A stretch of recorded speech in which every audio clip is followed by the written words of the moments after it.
So far, we have talked about generation of DC voltages. However, we must remember that in transmission and distribution, most of the equipment that we use, especially in transmission, are AC equipment, which means that they need to be tested primarily with AC voltages, and therefore we need to generate high voltage AC. Even if you're using an AC source, it is necessary to multiply the voltage or step up the voltage so that high voltages are obtainable. So let us see how that can be done. So electrical power transmission with HVAC, we are only now going on to HVDC, predominates in our transmission and distribution systems. Therefore, most common form of testing that is required is related to AC voltages. And also most of the research work that we do primarily needs to be carried out with high voltage AC. In case of AC voltages, the RMS value is what we deal with. So VRMS is equal to root over 1 by T integration 0 to 2V squared T dt, where capital T is the time period. The nominal voltage is defined by its peak value because we are not really interested, normally we are interested in the RMS value of the voltage, but when we are dealing with the dielectric phenomena, we are primarily interested in the peak value because breakdown and other related events happen at the peak value, and therefore when we are talking about testing at a particular voltage, we are really talking about the peak value of the voltage that will be imposed depending upon the frequency. So if we are talking about stepping up voltages, the first thing would be a transformer, and the first consideration would be a transformer. Testing transformers are somewhat different from power transformers.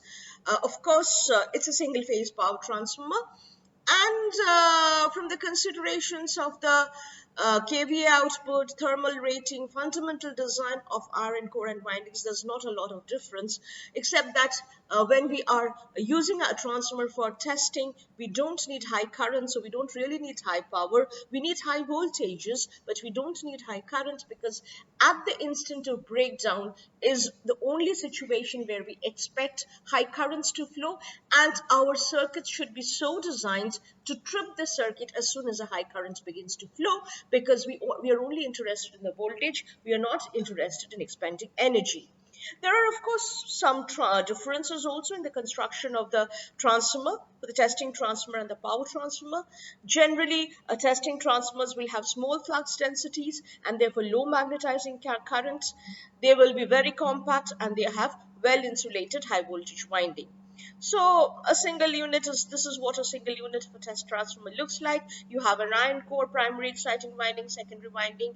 You would probably need a field grading shield. If you remember, we've discussed about stress control, and if you have very high voltages, if you have high voltage windings, there might be always the possibility of local field intensification, which can cause local problems. And as we know, local problems can lead to ultimate catastrophic failure, or at least degradation, unnecessary degradation. So what you would have is a field grading shield, like we discussed in the case of a GIS spacer, where we have these construction, it is constructed in such a way that the stress, individual local stresses are relieved, and the field is graded in a more uniform manner so that we don't have any problems. So wherever you have very high voltages, this is of consideration. You have a great grounded metal tank, you have high voltage bushing, etc. So there is nothing to be said very special about the testing transformer. Design of high voltage winding becomes difficult beyond 300 kV. And of course, you need voltages beyond 300 kV. We're already working at 765 grids.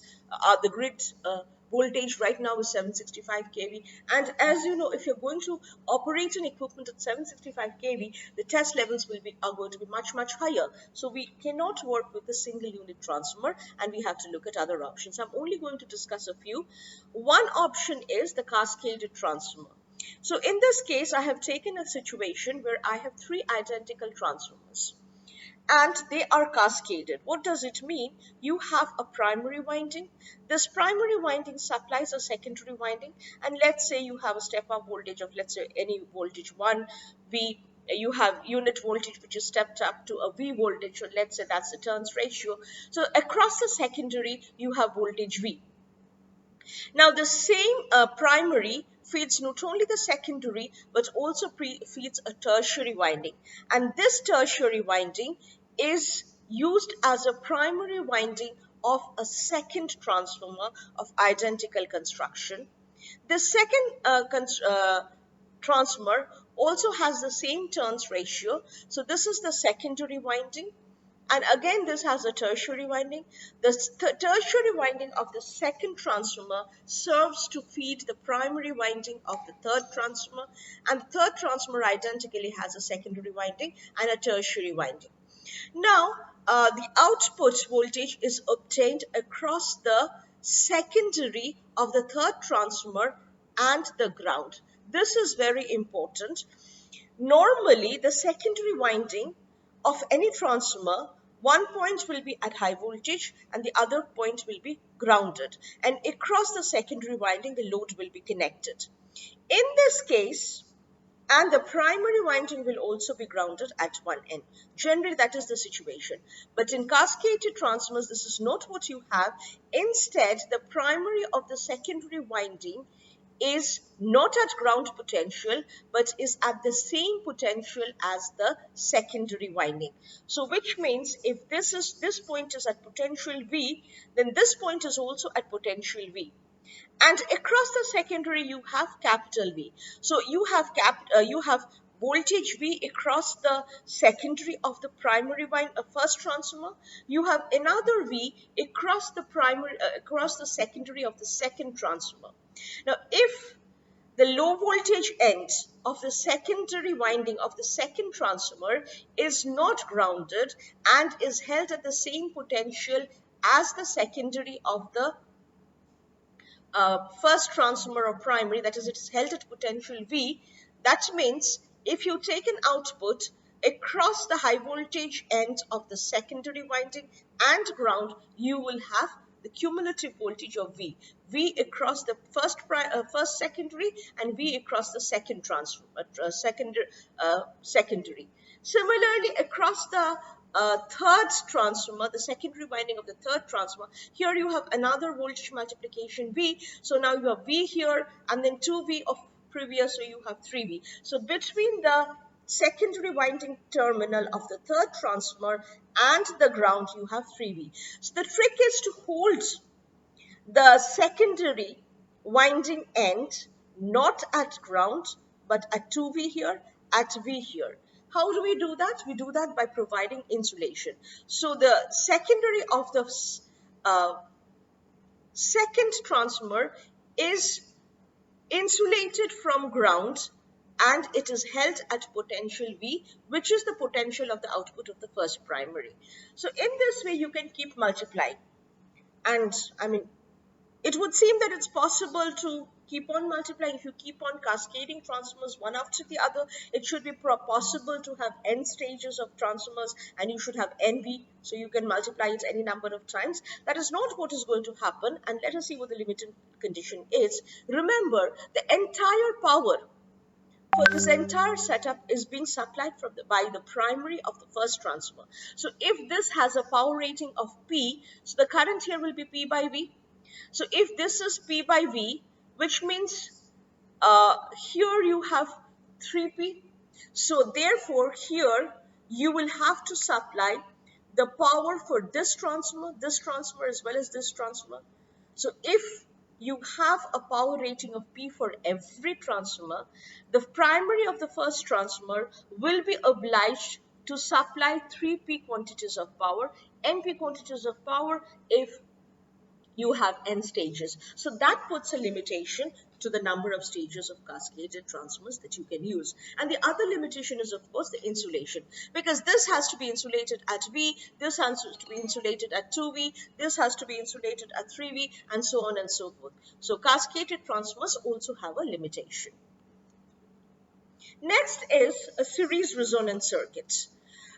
This basically utilizes the concept of series resonance. So you have a transformer and on the secondary side you have an inductor or a reactor, and CT is the capacitance of the test specimen.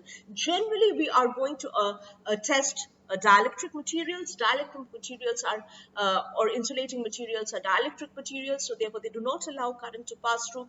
They are able to hold energy. They are able to hold electrostatic energy. So they are primarily, predominantly capacitive in nature. So the capacitance of this test specimen and a reactor which is used in series, these will be used in order to obtain a series resonance condition. So when series resonance is obtained between Ln and Ct, a very high voltage will be available across the test specimen. Of course, the frequency at which this will be available is, so if you use a frequency converter to tune the frequency at which resonance will be obtained is given by 1 by 2 pi root over ln ct. Or if you wish to have a very high voltage, so this is one way to obtain high AC voltage of not necessarily power frequency, but for any high frequency, which we have seen that are sometimes necessary. Uh, or if you do want to generate high AC voltage at power frequency, then you should have a reactor which the reactance of which can be varied, and so at the same power frequency with a particular value of Ln, resonance conditions can be obtained. The advantage of this series resonance circuit is the high voltage AC that you will obtain will be a pure sine wave. It will give you high power, and most importantly, since this is going to be a test across a dielectric material, the dielectric material is likely to fail. And in test circuits, we always have a problem with failure, with the test object failing, because whenever the test object fails, then a very high current can flow in the circuit and damage its component parts. But in a series resonance circuit, at the moment of breakdown, the resonance condition between the Ln and Ct is lost, and immediately, therefore, as soon as the test object fails, there are no surges or arcing to damage or even cause harm to the operator. So therefore, this is a preferred circuit when we can use it, because it gives you high voltage only till failure, and as soon as failure happens, high voltage is removed from the system.